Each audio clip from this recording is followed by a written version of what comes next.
ప్రభు నామమునకు మహిమ కలుగును గాక. బాగున్నారా ప్రియ దేవుని బిడ్డలారా? మీ అందరి కొరకు మేము ప్రార్థన చేస్తూ ఉన్నాం. మీ కుటుంబాల్లో మీరు మీ పిల్లలు క్షేమంగా ఉన్నారని నమ్ముతూ ఉన్నాం. మరి ఈ యొక్క భయంకరమైన దినాలలో అన్నీ బాగున్నప్పుడు భక్తి చేయటం వేరు, అన్ని పరిస్థితులు తారుమారైనప్పుడు కూడా భక్తి చేయటం వేరు.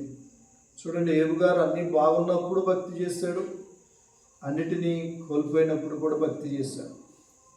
ఈ దినాల్లో క్రైస్తవుల యొక్క జీవితం ఎలా ఉందంటే, అన్నీ బాగుంటే భక్తి చేస్తున్నారు, అన్నీ బాగోకపోతే భక్తిలో బలహీనం అవుతున్నారు.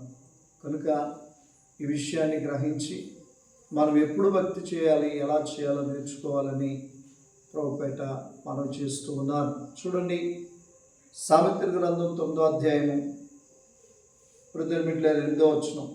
అపహాసుకుని గద్దెంపుకము, గద్దించిన ఎడల వాడు నిన్ను ద్వేషించును, జ్ఞానము గల వారిని గద్దెంపుగా వాడు నిన్ను ప్రేమించును.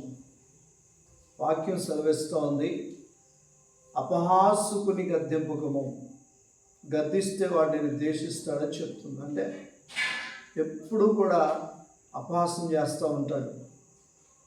ఒరే, నువ్వు అలా ఉండకూడదురా, అమ్మాయి అలా ఉండకూడదు అని వారిని ఎప్పుడైనా మనం గద్దించామనుకోండి, ఆ వ్యక్తి ఏం చేస్తాడంటే ద్వేషించడం మొదలు పెడతాడు.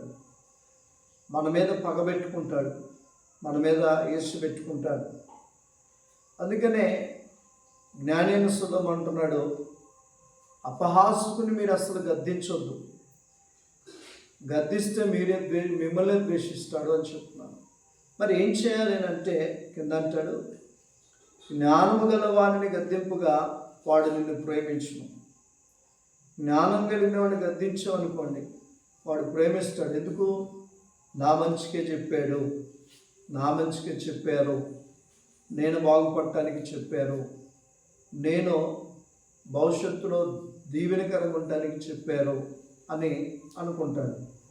అర్థమవుతుంది. అందుకనే మీరు ఈ విషయాన్ని గమనించండి. అక్కడ జ్ఞానము గల వాని గద్దెంపుగా వాడు నిన్ను ప్రేమిస్తాడు, నా కొరకు నా మంచి మేలు కోరి చెప్పాడు. కనుక ఈరోజు మీరు విషయాన్ని గమనించినట్లయితే, మీరు కొన్ని విషయాలు చాలామందికి చెప్పాం కదా అనుకుంటారు, కానీ అపహాసం చేసే వారికి చెప్పకుండా జ్ఞానం కలిగిన వారికి చెప్పండి, వారు తప్పకుండా మిమ్మల్ని ప్రేమిస్తాను. కనుక ప్రార్థన చేసుకుందాం. దేవుడి కొద్ది మాటలు దీవించును గాక. పరిశుద్ధుడా, ప్రేమ నమ్మకం కలిగిన యేసయ్య, ఈ ఉదయకాల సమయంలో రీతిగా మీరు మాతో మాట్లాడిన విధానం బట్టి వందనాలు. ఈ అనుదిన ప్రార్థన వింటున్న బిడ్డల్ని, కుటుంబాన్ని దీవించును, ఆస్వాదించుని, ఈ పరిచర్యను అభివృద్ధిపరచుని.